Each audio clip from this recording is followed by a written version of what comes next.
Bonjour à tous mes amis, nous sommes le 1er août 2025 et nous voulons commencer une nouvelle série avec vous tous.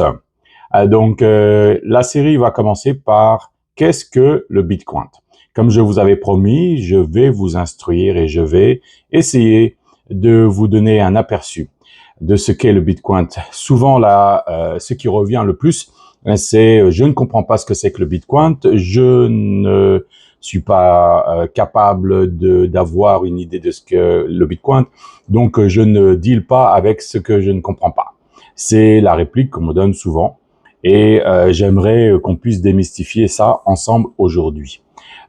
Salut à tous, bienvenue sur Satoshi Disrupt TV. Aujourd'hui, on commence cette série donc pour découvrir ensemble le Bitcoin et tout ce qui tourne autour des cryptocurrencies, crypto-monnaies en français évidemment. Dans cette vidéo, je vais vous expliquer simplement ce qu'est le Bitcoin, comment il fonctionne et pourquoi il est si important. Qu'est-ce que c'est que le Bitcoin?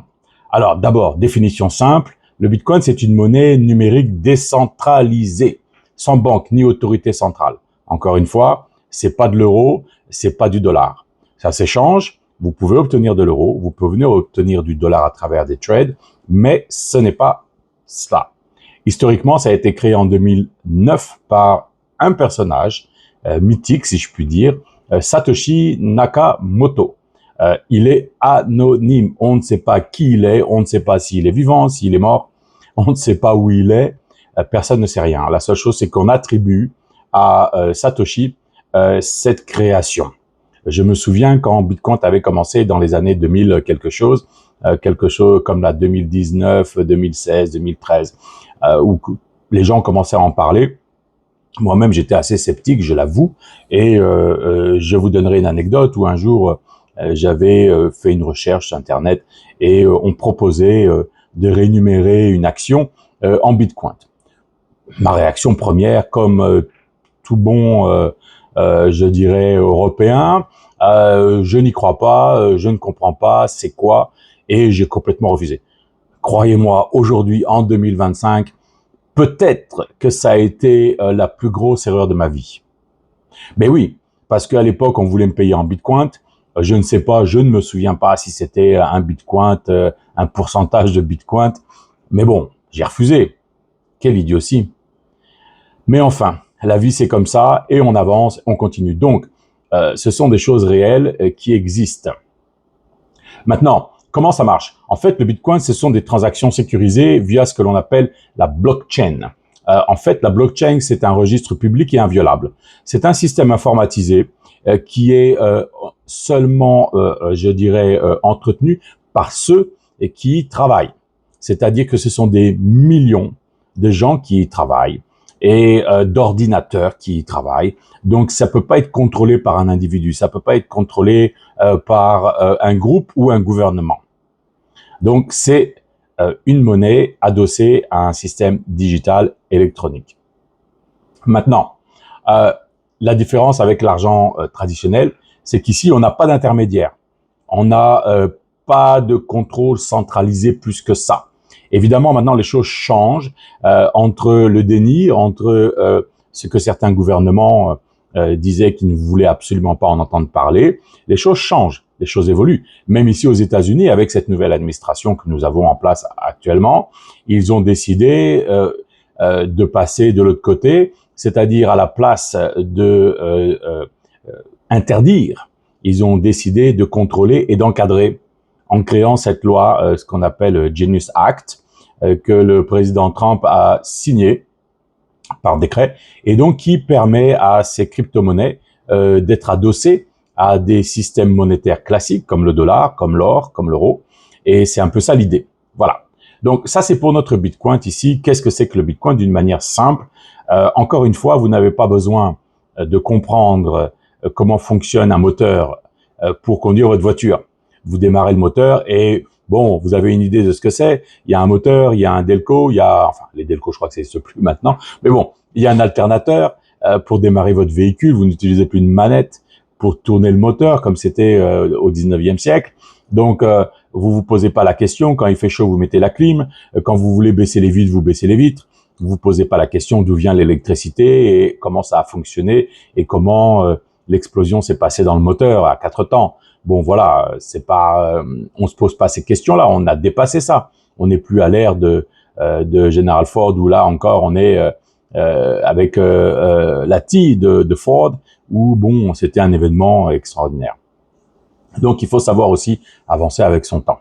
Maintenant, deuxième partie ici, pourquoi le Bitcoin est révolutionnaire? Donc ça, c'est un point important.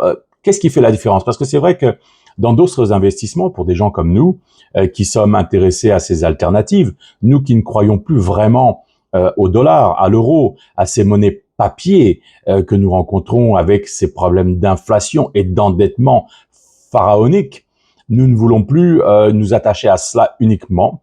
Et surtout, nous ne voulons pas être contrôlés par des entités centrales et gouvernementales qui pourraient manipuler la population. Nous ne voulons pas être dirigés par un groupe, comment dirais-je, infime de personnes qui veulent contrôler tout le monde. Donc nous décidons d'aller dans des voies alternatives. Maintenant ici, c'est révolutionnaire parce que numéro 1, on a une liberté financière. Comment? L'accès est universel. Je suis à Dallas, vous êtes à Paris, vous êtes à Bamako, vous êtes à Shanghai, vous êtes à Lima, et nous parlons de la même chose. Et nous pouvons échanger facilement un Bitcoin, un Ethereum, un Litecoin ou une monnaie quelconque à partir du moment où nous avons accès à l'Internet. On est bien d'accord. Donc, c'est rapide et c'est sans frontières. Encore une fois, je vous parle aujourd'hui à travers l'Internet. Peut-être qu'il y a 40 ou 50 ans, est-ce qu'on aurait pu croire que cet Internet aurait été aussi facile que ça l'est aujourd'hui? Regardez-moi, je suis là, vous me regardez, vous m'écoutez, je vous parle comme si on était côte à côte, comme si on était dans la pièce voisine. Donc, c'est sans frontières, ça c'est très important. Deuxièmement, la sécurité. La crypto-monnaie, la cryptographie avancée en fait, est impossible à falsifier. Parce que finalement, pour faire ça simple, le système crypto est autocontrôlé constamment par tout le monde. C'est-à-dire que vous ne pouvez pas faire une manipulation, vous ne pouvez pas envoyer une transaction sans qu'elle soit contrôlée par des millions de gigaoctets du système crypto. Donc, personne ne peut appuyer sur un bouton pour dire voilà, ici. Évidemment, on est bien d'accord, il y a toujours des petits malins, il y a toujours des gens qui peuvent faire des choses comme voler des cryptos, comme détourner, mais souvent c'est pas des actions malignes, c'est-à-dire ce sont des gens qui trompent. On vous trompe en vous faisant croire que vous allez actionner, vous allez cliquer à tel endroit, et en fait c'est un phishing comme on dit en anglais, donc on vous attrape. Mais concrètement, par le système, il n'y a pas moyen de frauder. Maintenant, l'offre est limitée. Ah, ça, c'est un point exceptionnel. Seulement 21 millions de bitcoins, ce qui a créé une rareté. Alors bon, vous me direz, l'or aussi est rare, il n'y en a pas beaucoup. Mais bon, peut-être aussi parce que tout simplement, on ne sait pas, enfin, c'est pas qu'on ne sait pas, c'est que il est économiquement pas viable d'exploiter certains filons. C'est pour ça que on n'y va pas. L'argent est beaucoup plus, je dirais, abondant. Ne parlons pas d'autres métaux qui ne sont pas précieux, comme le cuivre. Mais bon, on a d'autres matières comme le cobalt, l'uranium, toutes ces choses-là qui font que on a un sentiment de rareté. On est bien d'accord. Maintenant, l'usage, ce sont des moyens de paiement réservés de valeur et des investissements. C'est-à-dire que vous pouvez payer avec. Je suis à Dallas, vous êtes à Paris, vous êtes à Bamako, je vous envoie une fraction de Bitcoin, vous la recevez et c'est fini. Je vous ai payé pour ce que vous avez voulu et vous pouvez échanger ça contre des dollars, des euros ou des yens ou ce que vous souhaitez. De l'or, de l'argent, un fruit, des céréales, du pain, une voiture, une maison, peu importe comment vous allez troquer votre Bitcoin. Mais vous pouvez l'adosser effectivement à une valeur numérique et fiduciaire qui est le dollar ou l'euro aujourd'hui. Hein. Voilà. Maintenant, c'est une réserve de valeur parce que bon, même si elle est volatile, elle peut être échangée, elle a quand même une valeur. Est-ce que comment dirais-je, le Bitcoin va devenir à zéro un jour demain? Je n'y crois pas. Nous avons vu l'évolution entre quelques centimes de dollars ou d'euros à aujourd'hui plus de 100 000 dollars ou 100 000 euros, malgré les fluctuations. Donc, c'est fait pour rester. L'investissement, eh bien, nous en faisons partie. C'est en quoi nous croyons aujourd'hui, et c'est ce que je fais moi-même aujourd'hui depuis 2017. J'investis dans les cryptos. Alors, troisième point ici, les défis et les risques.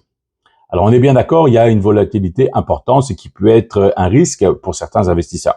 Encore une fois, elle est très simple, ma méthode. N'investissez jamais ce que vous ne pouvez pas perdre. C'est aussi simple que ça. Ne prenez pas votre loyer, ne prenez pas le paiement de votre véhicule, ne prenez pas l'argent de la cantine, bon, c'est une blague, de vos enfants pour investir dans le Bitcoin en vous disant que vous pourriez peut-être multiplier ça et demain gagner plus. Ne faites pas ça. Mais par contre, encore une fois, combien d'entre nous avons de l'argent sur des comptes courants, sur des comptes livrés A, qui ne rapportent une misère? Nous sommes le 1er août 2025 et le gouvernement français a décidé de réduire le taux d'intérêt du livret A, je crois, à 1,7, 1,75, alors que l'inflation est caractérisée. Allez-y, allez acheter un litre d'essence et vous verrez ce que ça vous a coûté. Quand j'ai commencé à conduire il y a 30 ans, je me souviens, la première fois que j'ai mis de l'essence dans mon véhicule, c'était 5 francs le litre. Bon, je voudrais pas paraître vieux jeu ou une personne trop âgée, mais c'était 5 francs le litre. Aujourd'hui, on a atteint parfois des 2 euros. Et si on fait une conversion d'1 euro à 7 francs environ, donc on parle de 14 francs. Acheter une baguette à 80 centimes à l'époque. Aujourd'hui, vous achetez une baguette à combien? 1 euro, 1,10 euro quand elle est de bonne qualité, ce qui vous fait 7 à 8 francs. Ça fait beaucoup. Mais ça, c'est ce qu'on appelle l'inflation. On est bien d'accord. Donc, sur ce principe-là, maintenant, l'adoption. L'adoption, effectivement, elle est encore partielle. On n'est pas encore au niveau d'une adoption pleine encore, mais ça, c'est normal. On est au début de cette action. Donc ça aussi, c'est vrai que ça peut être, pour certains, rébarbatif et de se dire que non, pourquoi faire ça, c'est risqué. Maintenant, la nécessité de bien sécuriser ses actifs avec des wallets, avec des clés privées, ça aussi, c'est des choses que on y reviendra plus tard. Mais bon, il faut y penser. Mais la plupart des plateformes aujourd'hui que nous utilisons, comme Coinbase, et encore une fois, je ne suis pas affilié avec eux, mais c'est eux que j'utilise depuis toujours et j'ai jamais eu de problème avec eux. Régulation en évolution, comme je vous ai parlé du Genius Act, qui a été mis en place. Donc effectivement, aujourd'hui, les gens cherchent à réguler. Bon, malheureusement, nous avons des pays qui, et bon, je ne nommerai pas, qui ont décidé même de bannir complètement, de rendre une action quelconque sur la crypto-monnaie complètement illégale et même peut vous envoyer en prison. Donc c'est assez gênant, mais bon, encore une fois, c'est la liberté des États, c'est la liberté des uns et des autres, et donc chaque gouvernement, chaque pays mène des actions, et puis elles évoluent les actions, hein. C'est toujours pareil, quand l'exposition et l'adoption sera beaucoup plus universelle, vous verrez bien que ces gens-là changeront. C'est comme l'Internet, bon, peut-être qu'au début les gens n'y croyaient pas, et puis voilà, maintenant, l'Internet est mondial sur toute la Terre. Enfin, ce que je souhaiterais vous conseiller. Numéro 1, avant de continuer dans notre conclusion, j'aimerais que vous puissiez liker cette vidéo, que vous puissiez mettre un thumbs up, comme on dit en anglais, two thumbs up, comme on dit aussi en anglais, donc les 2 pouces en l'air, pour pouvoir nous permettre de continuer à vivre sur cette chaîne, et aussi, subscrire, donc vous inscrire, devenir membre de cette chaîne, Satoshi District TV, pour que vous puissiez nous suivre régulièrement. À chaque fois qu'une vidéo est publiée, vous êtes informé en exclusivité. Voilà, donc faites ça pour nous, ça sera super. Et regardez nos autres vidéos aussi. Voilà, pour cette introduction au Bitcoin, donc comme je vous disais, si vous avez aimé, n'hésitez pas à liker la vidéo. Et enfin, posez vos questions, vos commentaires et abonnez-vous pour ne rien manquer. On se retrouve très vite pour parler plus en détail de la blockchain, du trading et des métaux précieux. À bientôt.